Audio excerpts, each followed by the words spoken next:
Marisa, bonjour. Comment Bon, vas-tu déjà, avant tout? Comment te sens-tu?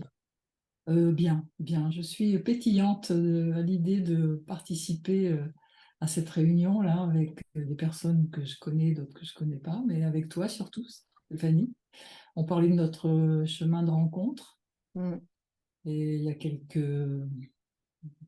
enfin pas mal d'années, quoi, Bonne voilà. dizaine d'années. Il y a une bonne dizaine d'années et me retrouver, voilà, invitée dans ton univers, voilà, je suis très honorée. Merci Mm. beaucoup. Mm. Bah, je te remercie, je suis honorée aussi de pouvoir partager ce temps avec toi et avec le groupe qui est avec nous. Marisa, du coup, j'aimerais bien en profiter. Alors, je vais déjà te présenter en quelques mots parce que c'est toi qui prendras la main, mais tu es donc thérapeute psychocorporelle. Tu as été formée à l'école de psychologie biodynamique et aujourd'hui, tu animes des stages de tantra. Tu as aussi écrit un ou des livres, hein, il me semble, hein. Un avec Jacques et un toute seule. Voilà, c'est ça.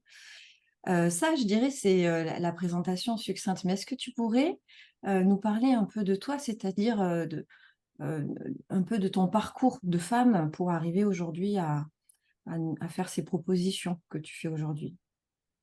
Bien, tout à l'heure, quand on parlait en dehors de là, quand on parlait de la femme en chemin, moi j'ai la sensation d'avoir cheminé pratiquement toute ma vie vers l'intérieur de moi-même et je suis encore dans cette dynamique-là, en tout cas dans ce mouvement-là.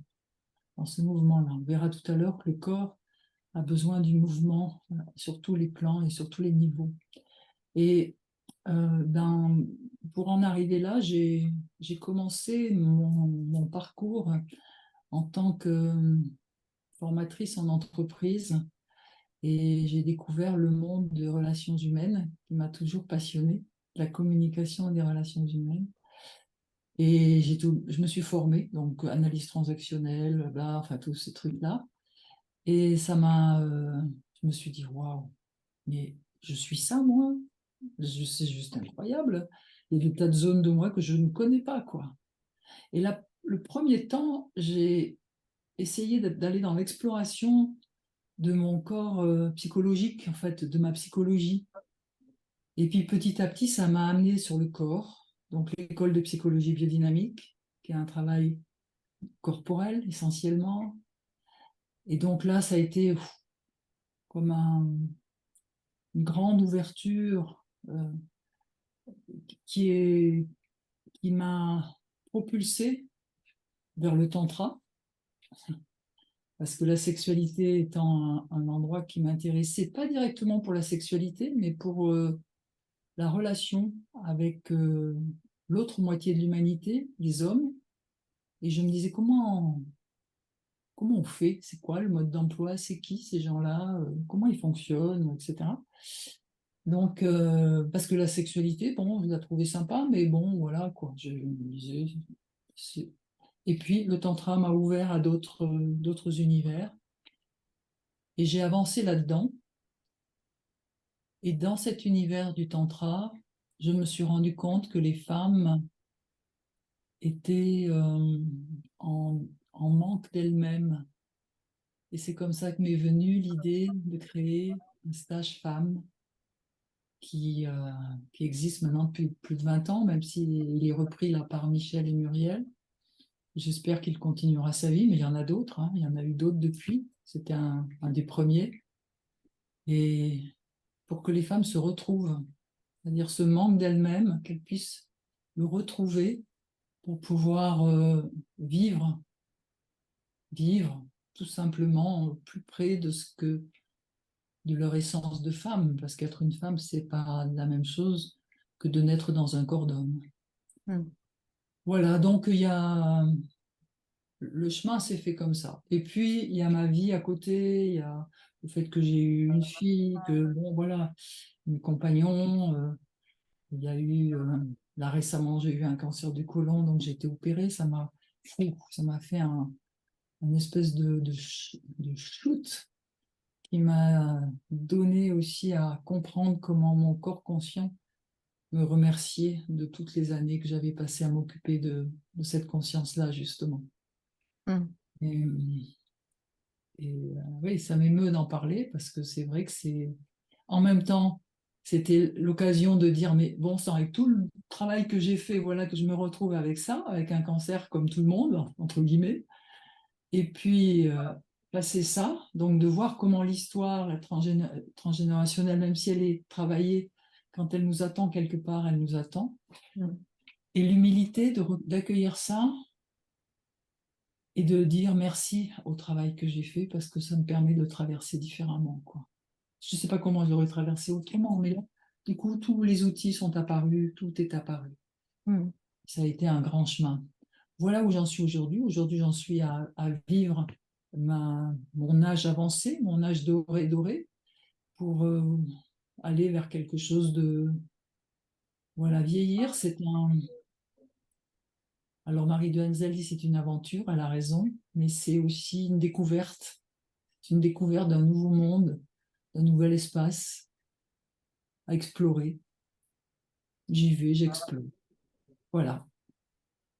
Est-ce que justement cette conscience corporelle dont tu parles là, avec tous les événements qui sont arrivés, et notamment les épreuves, est-ce qu'il y a quelque chose qui a changé dans ce dialogue avec ton corps, si on peut parler de dialogue, mais comment tu t'occupes de ce rapport à ton corps qui t'envoie plein de signaux? Est-ce que tu prends un temps quotidiennement? Est-ce que tu le laisses venir à toi par une manifestation particulière? Comment ça Je évolue? vais répondre à cette question, mais auparavant, je voudrais donner un peu comment je travaille, comment j'aborde ça. Pour moi, il y a le corps physique. Le corps physique, c'est notre véhicule, c'est là où j'habite, où je suis, c'est ce que vous voyez de moi, c'est ton corps physique que je vois de toi et que je vois des autres. Et j'ai tendance à identifier l'autre à son corps physique, à son apparence, à ce qu'il est. Et je me suis rendu compte qu'en fait, on n'est pas forcément ce corps physique à l'intérieur. Tout le travail, c'est d'essayer de réharmoniser cet extérieur et cet intérieur de façon à être cohérente. C'est-à-dire, on voit ça de moi. Par exemple, moi, je suis très grande et peut-être qu'à l'intérieur, j'étais toute petite. Donc, il m'a fallu réharmoniser cet endroit pour être aussi habiter ce corps tel qu'il est et tel qu'il se présente au monde. Donc, dans ce corps physique, je me suis rendu compte, au fur et à mesure du travail que j'ai fait, qu'il était hyper conditionné. Allô? Je peux Je vais couper. Mm. ouais. Qu'il est hyper conditionné. Il est conditionné par notre culture, par mon éducation, par le monde, par ce que je vois, par les publicités. Enfin bref, il est hyper conditionné. C'est-à-dire que quand je crois réagir d'une manière instinctuelle, je m'aperçois qu'en fait, c'est juste un conditionnement. Mm. Et le travail que tu fais toi, dans le travail psychocorporel que j'ai fait moi, et que c'est justement d'essayer d'ouvrir ça et de donner au corps d'autres possibilités d'expression qui soient au plus près de cet endroit qui est à l'intérieur, qui est peut-être moi, peut-être Mm. chemin. Pour ça, ça passe par le temps de l'écoute. L'autre jour, j'avais un entretien par webinaire, avec une femme qui m'avait demandé un entretien. Et on parlait de ça, et elle me dit, mais tu fais comment toi? Et ça répondra à ta question. Je lui dis, eh bien, le matin, je me pose et j'accueille ce qui est. Mm. C'est-à-dire, mon corps, il peut être fatigué, il peut être pas bien, je peux être avec des tas de pensées, parce que j'ai appris qu'il y a une guerre là, qu'il y a un machin là, et que ça peut me toucher ou pas, peu importe. Il y a des choses à faire. Et ce temps d'accueil, c'est un temps de silence. Parce que petit à petit arrive le silence qui se connecte à l'intérieur. Et là, au-delà du corps physique et du corps mental avec toutes les pensées que j'ai eues, arrive mon énergie qui se bouge, qui a envie de bouger le corps d'un côté et de l'autre. Et tout d'un coup, je vais bouger, je vais peut-être faire un peu de yoga, je vais peut-être faire un peu de trucs. Voilà, mais je commence toujours par accueillir ce qui est. C'est précieux pour moi actuellement dans ma vie, parce que c'est grâce à cette écoute intérieure que j'ai pu deviner des choses que mon corps me disait, au-delà de son conditionnement. Donc c'est une expérience, hein, je vous parle d'expérience, donc c'est difficile d'y mettre des mots, mais c'est un peu ça, l'histoire. Mhm. Quand j'anime et que je suis dans les stages, à l'inverse, quand les personnes rentrent, j'essaie de donner tout de suite un tempo à la démarche, au groupe, etc., pour que le corps mental ne vienne pas tout de suite, n'intervienne pas tout de suite dans les choses qu'il va voir et qu'il va interpréter. Donc, tu vois, c'est un tout petit peu différent l'écoute avec moi-même quand je suis seule. Et quand je suis en animation, là, je me dis, c'est intéressant en tout cas de laisser le corps mental un petit peu de côté, de surprendre, d'émerveiller par une décoration, par des petites choses, pour que la personne, elle puisse avoir ce moment d'ouverture qui fait que le nouveau va arriver. Mhm. Et pour moi, quand je suis seule et que je suis dans cette écoute intérieure où j'accepte tout, il arrive un moment donné où le silence vient et hop, ça s'ouvre et le nouveau peut arriver. C'est un travail quotidien et il n'a pas besoin de durer longtemps, hein. Quelquefois, des fois, je me chronomètre pour pouvoir en parler, pour pouvoir après animer là-dessus. Et je me dis, combien de temps ça a duré là? Je regarde, ça a duré à peine 5 minutes, ça s'est déjà ouvert. Au début, ça dure longtemps, mais après, petit à petit. Donc, c'est là où je m'aperçois que j'ai j'ai établi une relation, en tout cas, c'est important d'établir une relation avec son corps qui soit de l'ordre de la confiance, qui soit de l'ordre, oui, de la confiance. Parce que la première chose qui vient souvent, ce sont toutes les peurs que nous avons. On est bourré de peurs. Enfin, en tout cas, moi, je le sentais bien. On me dit, est-ce que je vais y arriver? Tiens, j'ai ça à faire aujourd'hui. Ah ben, il y a ça, blablabla, blablabla. Je laisse tomber, je dis, OK, j'abandonne tout ça. Et le silence arrive tout de suite. Le silence arrive tout de suite. C'est une qualité, le silence, hein. C'est pas forcément qu'il n'y ait pas de bruit. C'est une qualité entre mon être et moi, et mon corps et mon énergie. Donc, il y a ça aussi qui se dit. Mhm. Ce qui me vient, c'est que tu disais tout à l'heure, maintenant, en 5 minutes, quelquefois, sans que je m'en rende compte, ça peut arriver, comme si finalement le temps n'avait pas tout à fait la même valeur. Est-ce que ça sous-entend que peut-être il y a un chemin qui se fait un petit peu tous les matins et qu'il y a un sillon qui se creuse dans cette attention-là, avec la régularité, et qui permet d'être de plus en plus proche de cette qualité de silence dont tu parles, comme une espèce de muscle de l'attention en fait au quotidien? Est-ce Oui, que ouais, la régularité va... la régularité va ouvrir, on va le trouver de plus en plus rapidement. Hum, Le risque, c'est d'en faire un figement, c'est-à-dire de vouloir retrouver la même qualité, alors que le silence est un mouvement, donc il n'est jamais pareil, jamais tout à fait le même. Donc c'est juste intéressant aussi de se rappeler ça, de rester dans ce passage intérieur qui est de dire j'accueille ce qui va venir. Voilà, hein. C'est-à-dire le silence peut arriver, mais peut-être pas. hum. C'est cet endroit-là qui est intéressant.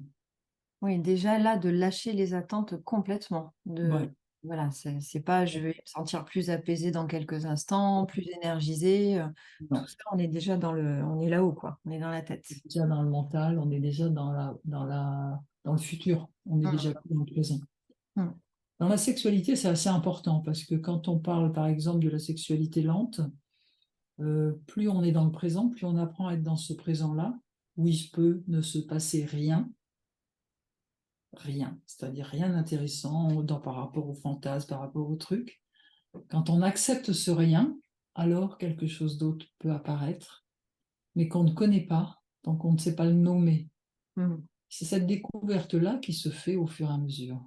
Je me rappelle dans un stage de couple, je leur disais, mais c'est à vous de le créer. C'est à vous de créer la suite.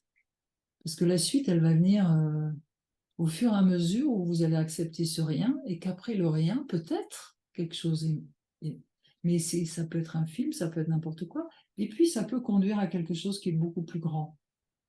Mm. Ah, accepter le rien, c'est difficile pour l'être humain, c'est difficile pour l'humain, pour l'homme, parce qu'on voit bien comment il a tendance à mettre, à remplir, à remplir, à remplir. Je le vois hein, ici avant, quand je suis arrivée dans ce village, on n'était pas nombreux. Maintenant, il y a des lotissements partout. Enfin, ça se remplit des magasins, blablabla, on remplit, on remplit. Mm. Donc, et ce qui se passe à l'extérieur parle de quelque chose qui se passe à l'intérieur. Et c'est en recherche d'inverser le courant et de trouver, de retrouver ce rien et de l'accueillir, de l'accepter, de l'honorer. Que le rien est sacré. Il se passe rien? Génial, c'est sacré. Mm. Il y avait un prêtre qui disait ça. Il disait, je prie, je suis là, je prie parce que j'ai besoin de prier. Et quand j'ouvre les yeux, il ne se passe rien. Alors il dit, je souris à l'intérieur et je me dis, ah, ça y est, Dieu est déjà là. Voilà. C'est génial. Mm. Une façon de parler qui est sympathique, je trouve. Voilà, donc tu vois, c'est vraiment une approche différente, en fait. Et en même temps, hein, quand je fais mes stages, je propose beaucoup de travail avec des initiations différentes pour justement arriver à ça. Alors c'est incroyable parce que c'est toute une mise en scène pour Oui. arriver juste à ça, à cet endroit Oui, il y a où tout un chemin qui se fait où tu fais des ouais, propositions, des propositions. ouais, Par contre, je dirais là, ce qui est sous-jacent, c'est d'aller chercher cet espace de nouveauté ou de ce fameux rien, ouais, enfin l'autre côté de la berge en fait, hein, de pouvoir ouais, passer de l'autre côté. ouais. Donc, le sujet, c'est ça, en fait. Hmm.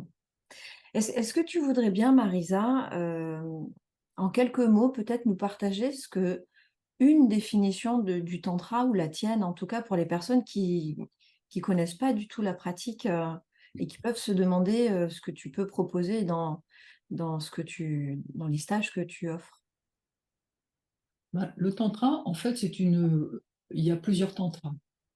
Le tantra que je propose, c'est le tantra qui est inspiré du travail d'Osho. C'est un, c'est une voie spirituelle qui allie le corps et l'énergie sexuelle vers une transcendance ou en tout cas vers un épanouissement spirituel, au-delà de la sexualité, mais ça peut passer par la sexualité. Cette voie-là du tantra est pratiquement un des seuls espaces qui propose un travail avec la sexualité pour aller dans la spiritualité. C'est une façon de dire, mais le corps, la sexualité, la spiritualité sont une seule et même chose dans ce moment-là. C'est ce qu'on appelle le tantra.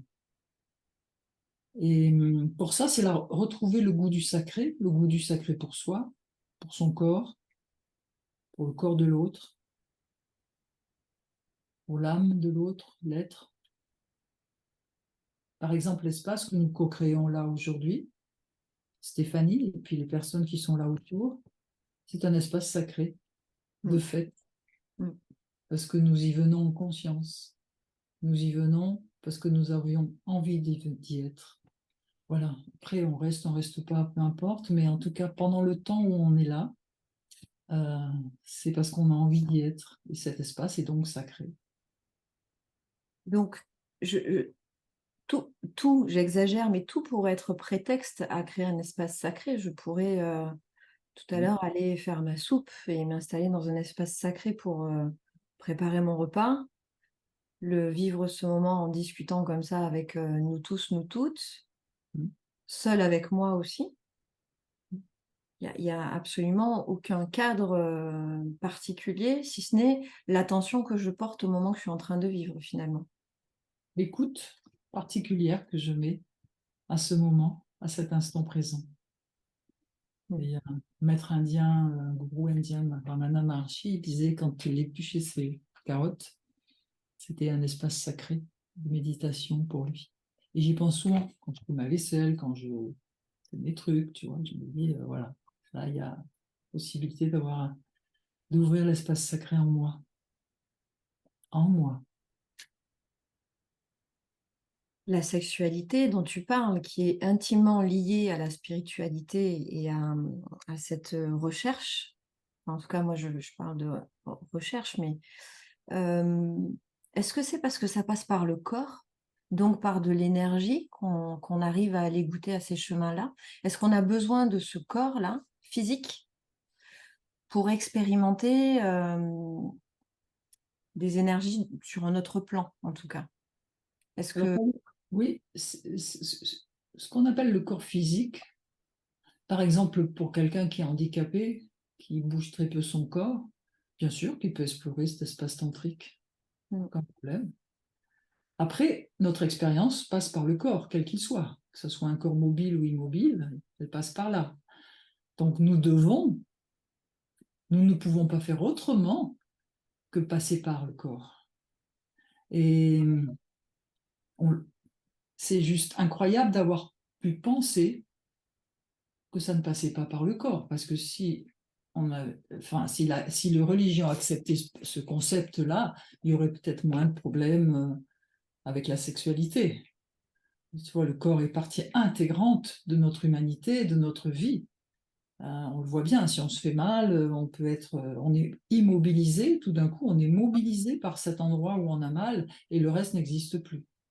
Donc, on peut imaginer dans la sexualité, quand on est dans le moment du désir, ou eh bien, il y a un endroit qui s'immobilise, se mobilise, disons. Là, qu'est-ce que j'en fais? Comment je le vis?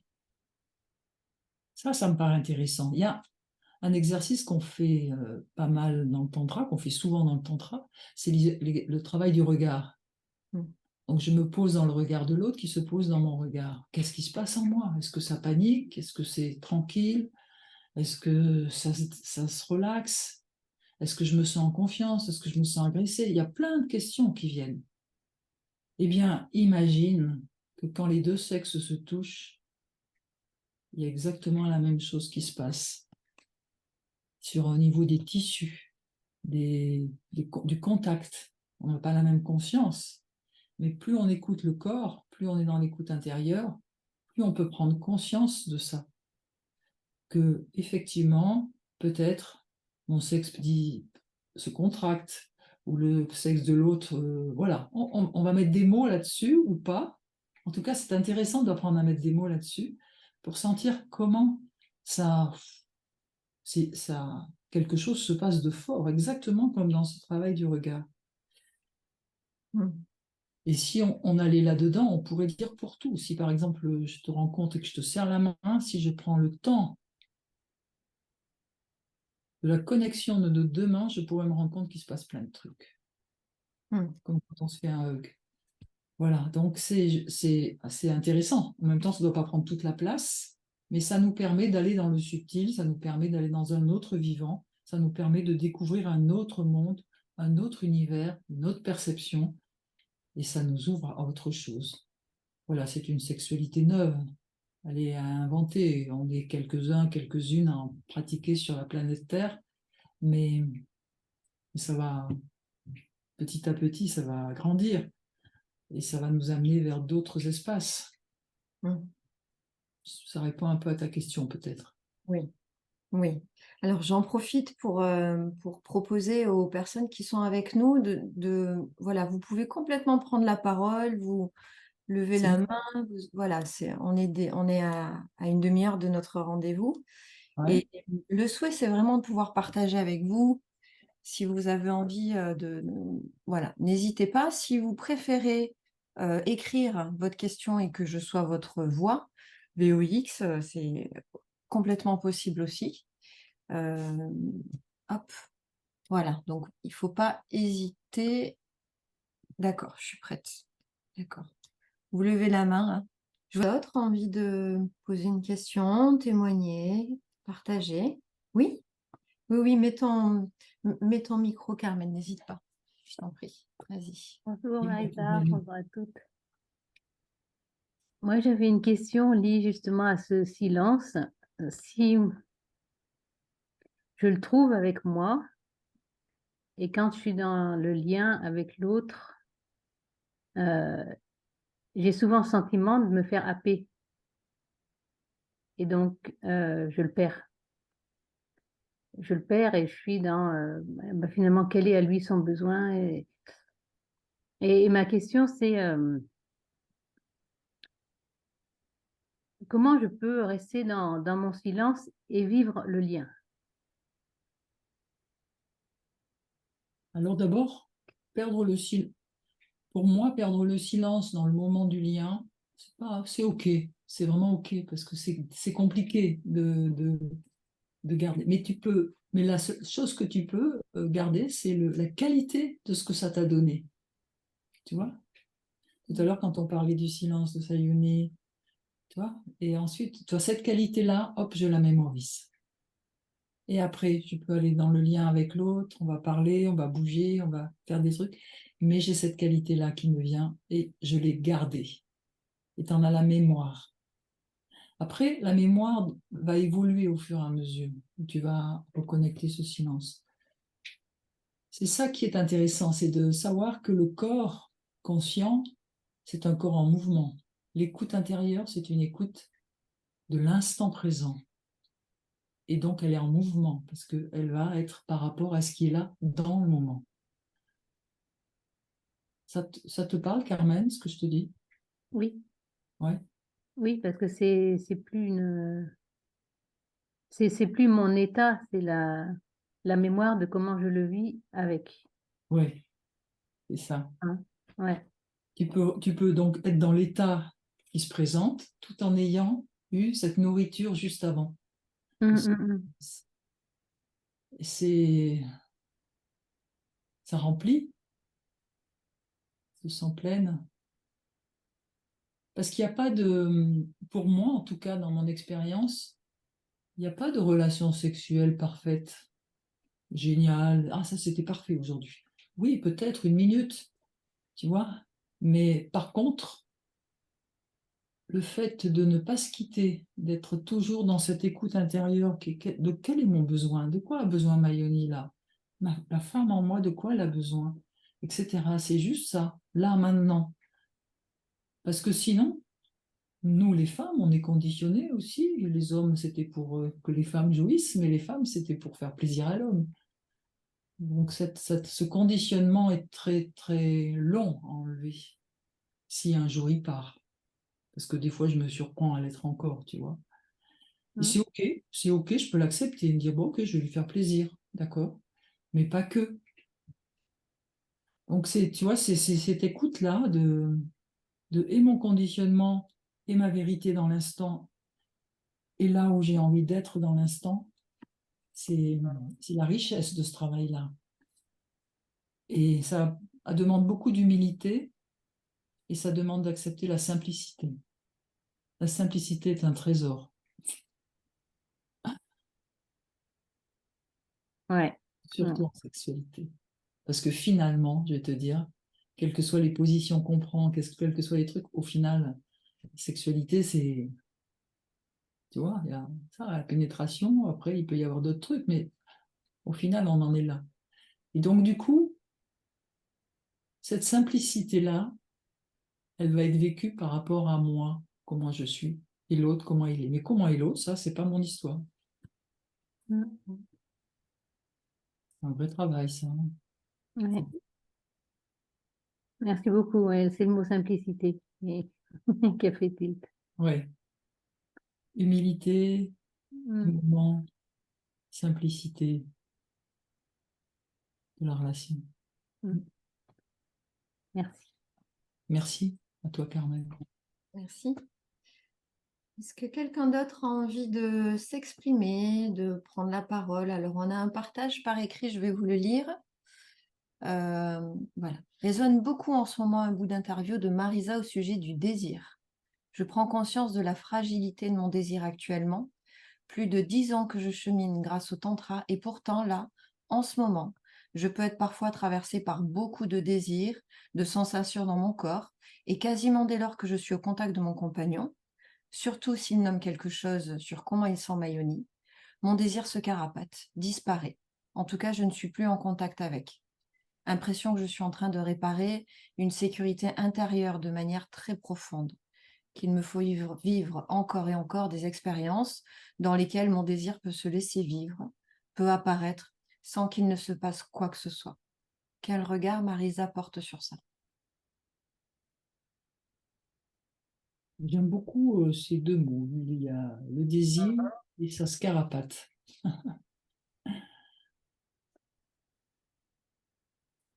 Le corps, l'énergie, le corps d'énergie que nous avons, donc l'énergie sexuelle, a besoin du support du corps physique. Ça, c'est clair aussi.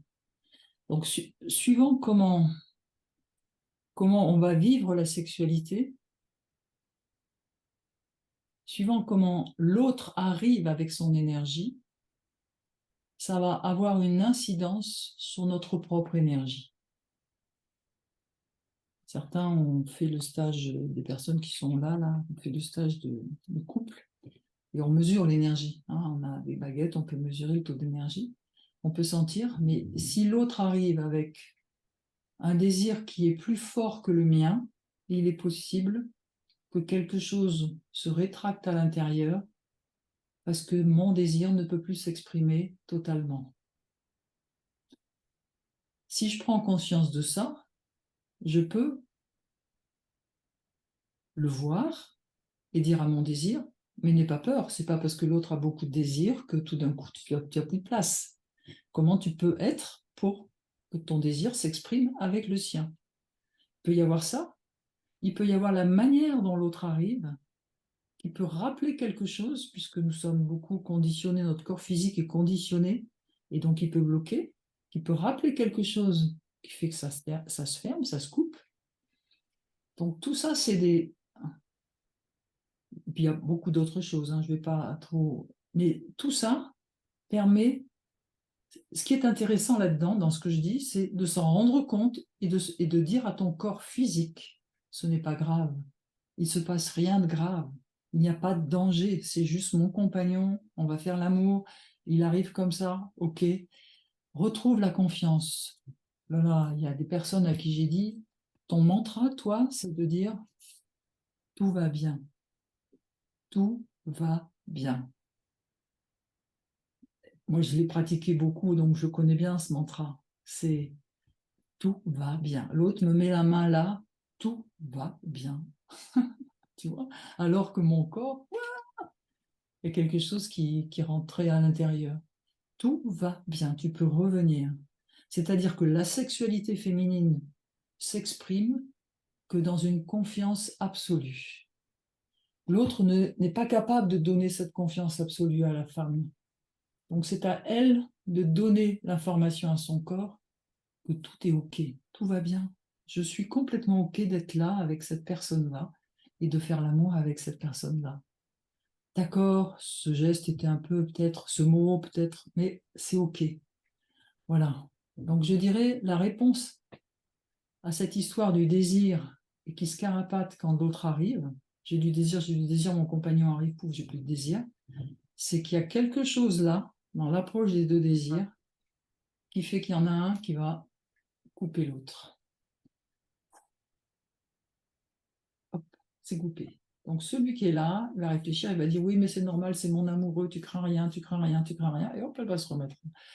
C'est un petit travail d'amour avec soi-même, d'amour avec soi-même, totalement de l'amour, totalement de l'amour. Tout va bien, tout va bien, tout va bien. Là, dans l'instant, là, tout va bien. Je suis dans ma chambre, voilà, ça, je suis bien, je suis en bonne santé, je suis bien, tout va bien. Voilà. Ça a l'air d'être très simple, ce que je dis encore une fois, mais c'est hyper efficace.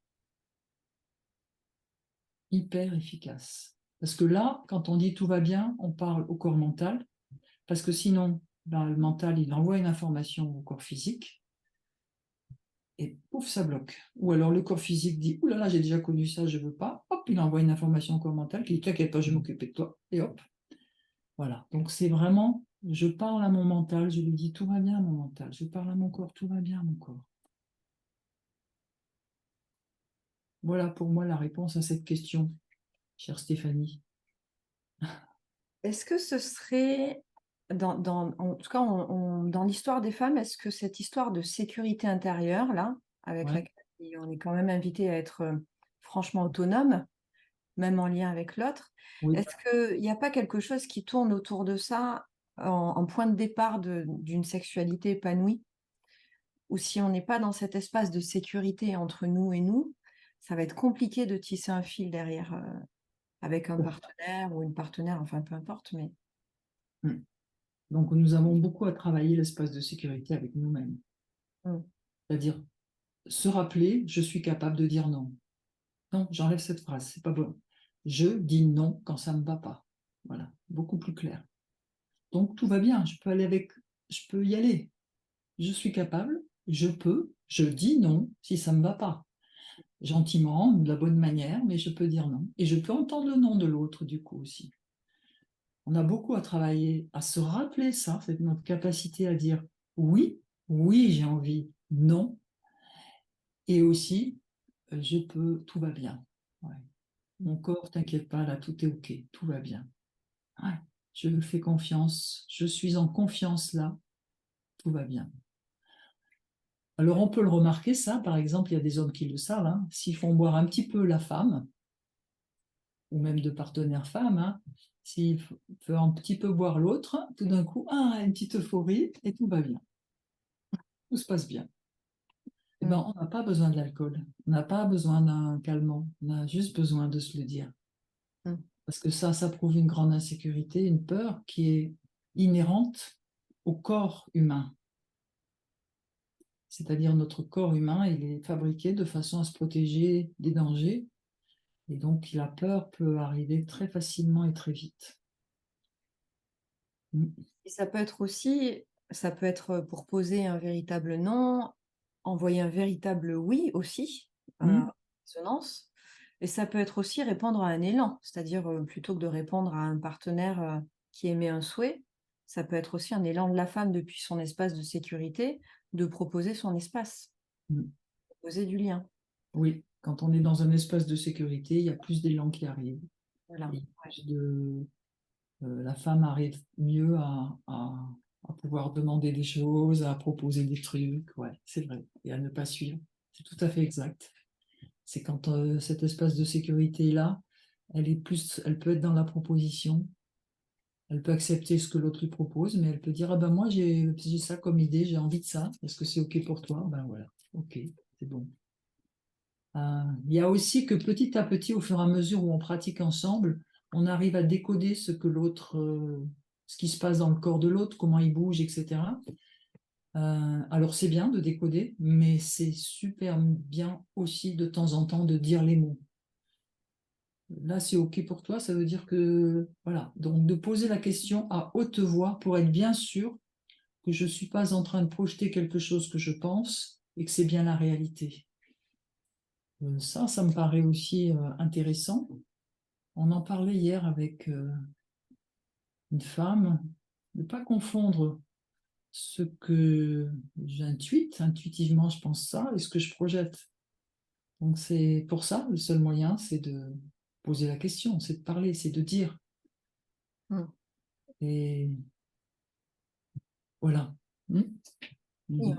un corps conscient, c'est aussi dans le corps, il y a aussi toute l'expression et c'est la faculté aussi à pouvoir s'exprimer avec des mots, Hmm. Hmm. effectivement, gens en s'exprimant, mais de nommer les choses, on n'est jamais dans ces deux univers qui se rencontrent. Donc forcément, si je mets des mots, on va pouvoir être un petit peu plus aiguisé dans le lien.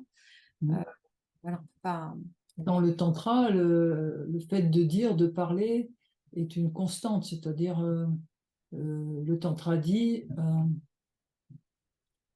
ne pas se contenter simplement de ce que l'on croit comprendre, mais de vérifier. de toujours vérifier par des mots, par une écoute et puis par des mots, une expression, si on est vraiment où on est chacun. Ça, c'est important. Et même quand on est seul, moi je dis que quand je fais mes pratiques seule, quelquefois je peux me parler à moi-même, sentir si je suis pas en train de me faire un film, si je suis vraiment dans le réel de ce qui est mon énergie et mon corps. Donc ça me paraît intéressant. Tu veux dire que de le nommer, Mm, tu arrives à distinguer si tu es en train de te raconter une histoire ou si vraiment c'est un ressenti? mm. Est-ce que Parce que tu... tout ce qui n'est pas nommé n'existe pas. Donc quand c'est nommé, tout d'un coup ça existe, tu vois. Mais là je suis en train de... Il se passe ça dans mon corps. Ah oui, il se passe ça dans mon corps, je me parle à moi-même. Parce que je peux le dire dans ma tête, mais mon oreille, il n'a pas pris le circuit qui est bon pour mon oreille et qui peut aller directement à mon cœur. Mm. Donc c'est intéressant aussi ça. Et c'est des petites pratiques, hein, d'une grande simplicité, mais qui changent tout en fait. Ça change beaucoup de choses. Oui, oui, bien sûr. C'est important de nommer à haute voix ce qui se passe et de. Après, la relation, quand on est en couple depuis longtemps avec quelqu'un, c'est important d'avoir des pratiques avec soi-même pour sortir d'un train-train ou ou d'habitude ou ou de croyances qu'on met en route sans s'en rendre compte. Donc revenir à des pratiques solitaires, ça permet d'abord de se reconnecter à soi profondément, de sentir si on s'aime toujours, si on a toujours envie de soi. Est-ce que j'ai toujours envie de moi? Est-ce que mon corps est toujours un endroit de ressources pour moi? Et pas seulement dans le mental, mais mon corps physique, là, mon corps organique. Et un peu comme quand on marche, ou quand on fait du yoga, ou quand on fait du sport, on retrouve ce corps physique, cette physiologie. Et ça, c'est bon, ça fait du bien. Ça fait retourner à l'essentiel de soi. Mm. Parce que de toute manière, même si on est en couple, on est seul. On est fondamentalement seul avec soi-même et on va faire avec ça. Même si je t'explique ma douleur et ce qui se passe pour moi dans cette maladie qui me traverse, tu ne pourras jamais la vivre comme je la vis. Alors même si je t'explique ce que je ressens dans ma sexualité là avec toi, tu ne pourras jamais sentir ce qui se passe dans mon corps. Tu peux l'imaginer, tu peux... Voilà. Donc moi je vous propose de ne pas imaginer, de rien, juste écouter. Écouter comment parle l'autre. De là où il parle, de là où elle parle, peut-être elle va t'envoyer une information directe. Oui, j'entends que tu es dans un endroit formidable ou dans un endroit pénible, peu importe.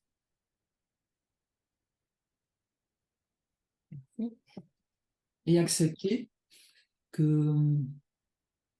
Alors il y a une femme, une tantrika qui disait, Diana Echatso, voilà, je me rappelle plus de son livre, il disait on est tout le temps en recherche d'orgasme, de plus, de plus. Ça, c'est le côté masculin de la force.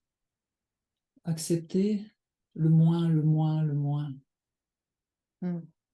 Le moins, le moins, le moins ouvre des portes sur d'autres univers. Oui, c'est le chemin inverse. Ouais, c'est... C'est comme l'écologie, hein, Oui, en fait. Ouais. comme l'écologie. Moins, moins on met de béton, plus on met de la nature, plus on laisse la nature faire, plus elle va s'auto-générer, plus on laisse les choses d'elles-mêmes trouver leur sens. Eh bien, c'est pareil pour notre sexualité, c'est pareil pour notre énergie, c'est pareil pour notre corps organique, notre corps d'énergie, notre corps, etc. Voilà. Est-ce que parmi vous, d'autres ont des questions? N'hésitez pas. Vous pouvez... Ou quelque chose qui t'interroge par rapport à ce que je dis, qui te Oui, fait réagir et qui a envie bien sûr. Je dis question, mais donner ça ton peut être expérience. voilà, complètement dans l'instant. Alors, en attendant, on parlait tout à l'heure, tu sais, du faire plaisir. Hmm. Euh, Et effectivement, tu disais évidemment à juste titre qu'il y avait une vigilance à avoir par rapport à ça, à savoir si bah, tu peux faire plaisir à l'autre dans la sexualité, mais à savoir si ça te fait plaisir à toi et de ne pas t'oublier dans ce faire plaisir. Une espèce de donner-recevoir. Comment on peut faire quand on est femme, qu'on a hérité de ce faire plaisir qui n'est pas en place dans l'histoire des femmes et qui était là pour qui avait une fonction dans la société, on va dire, pour faire des enfants et j'en passe. Alors attends, hop, voilà. Comment on fait pour distinguer si vraiment je suis en train de faire plaisir à l'autre, parce que ça me fait plaisir, cette fois-ci de lui faire plaisir, ou alors est-ce que je suis en train de répondre à une croyance ancestrale des femmes qui sont encore au service de quelque chose? Comment on peut sentir la différence si on peut la sentir? Ben, tout simplement déjà en expérimentant. Donc, je vais aller là pour lui faire plaisir. Et puis, au bout d'un moment, je m'aperçois que je m'ennuie, ou Mm. que je suis partie ailleurs. Eh bien, peut-être qu'il y avait, c'était simplement, comment dire, j'étais dans le faire pour faire, mais pas vraiment dans l'accueil de moi-même totalement. Par exemple, il y a un espace classique, hein, j'allais dire chez les femmes, c'est quand elles quand elles font une fellation, par exemple. Elles disent des fois, je vais la faire pour faire plaisir, et puis je m'ennuie. Alors, avant ça, je crois que c'est intéressant de poser les mots, de dire, écoute, j'ai bien envie d'essayer, mais c'est pas sûr que j'en ai réellement envie, mais je veux bien essayer. Écoute, on va voir. Peut-être ça sera un peu. Est-ce que tu es OK avec ça? Est-ce que tu prends ce risque-là, cher partenaire? Mm. Et, et s'il est OK, parce qu'en général, il dit, bah oui, chic, chic. En tout cas, toi, tu es vraiment avec ça, avec cette écoute de dire, je vais commencer, je vais voir. Et le fait que tu te mettes pas de but, que tu te mettes pas un truc où tu dois aller quelque part, ça peut te donner de l'énergie. Ça peut t'envoyer de l'énergie, ça peut te faire durer les choses plus longtemps. Parce que ce qui nous fatigue, ce qui fatigue souvent l'énergie féminine, c'est le but. Chez les hommes, enfin, dans la testostérone, c'est pratiquement ça fait partie du jeu de la testostérone. Il faut un but, on va à tel endroit. Pour l'énergie féminine et pour les hormones féminines, c'est pas de but. On voit. Peut-être ça dure 2 minutes, peut-être ça va durer 20 minutes. Mais je veux naviguer là-dedans en me sentant en complète liberté. Après, on peut avoir des moments de désir intense où on peut aller directement là où on a envie d'aller parce qu'on a aussi de la testostérone, les femmes. Donc, il n'y a pas de souci. Mais c'est juste de se rendre compte de ce moment. En fait, Je ne on sais pas en... si ça répond vraiment à ce que tu dis, mais je parle depuis mon expérience et puis depuis l'expérience que j'ai entendue dans beaucoup de réunions de femmes. Mm. J'ai l'impression qu'on en revient à cette écoute très fine de ce qui est bon pour moi ou pas, sans avoir de but précis. On en revient à je lâche l'objectif et le but. Je reviens à la sensation immédiate et elle est parfaite telle qu'elle est, peu importe ce qui est là. Ouais. C'est la pratique du matin, que je disais au Voilà, début. c'est ça. C'est Je ça. m'assois, j'accueille, j'ai pas de but, je sais pas ce que ça va faire, si ça va durer 1 minute, une demi-heure. Voilà, Mm. exactement. Sortir du but permet d'ouvrir à la vie. Et ben, Mais là, ouais. Oh, ça ouvre au vivant, ça laisse rentrer le vivant, ça va aller à tel endroit, tel autre endroit. Euh, Se libérer des attentes, c'est le grand travail de notre société, puisque notre société s'est construite sur beaucoup d'attentes. C'est-à-dire, si j'achète ça, ça va donner ça. Si je mets tel vêtement, ça va me donner comme ça. Si je prends telle crème, ça va, etc., etc. Voilà. Donc, on a été conditionné et reconditionné et on a bâti tout un système économique sur les attentes. Alors, se libérer des attentes, c'est pas une petite affaire. C'est vraiment un travail profondément humain, profondément sacré, profondément en respect avec la vie. C'est comme un enfant, hein, quand on élève un enfant avec des attentes, le pauvre. Enfin, voilà, on le fait hein, quand même, mais l'important, c'est de s'en rendre compte, quoi. Parce que sinon, ça dévie l'énergie, quoi. Et aussi se dire que c'est compliqué et qu'on n'y arrive pas toujours et que des fois, on a des attentes et que c'est OK. Voilà, c'est comme ça, on n'y arrive pas toujours. C'est pas c'est des mots, mais là, dans la pratique, c'est difficile de se libérer des attentes. Oui, oui, c'est un art de vivre et donc ça sous-entend des fluctuations forcément selon ce qui nous est proposé, l'état dans lequel on est. Hein, les personnes qui sont venues, par exemple, là, qui m'écoutent, peut-être elles avaient des attentes par rapport à ce que j'allais dire, et peut-être ces attentes, ça ne correspond pas. Voilà, c'est ça, c'est vraiment le truc.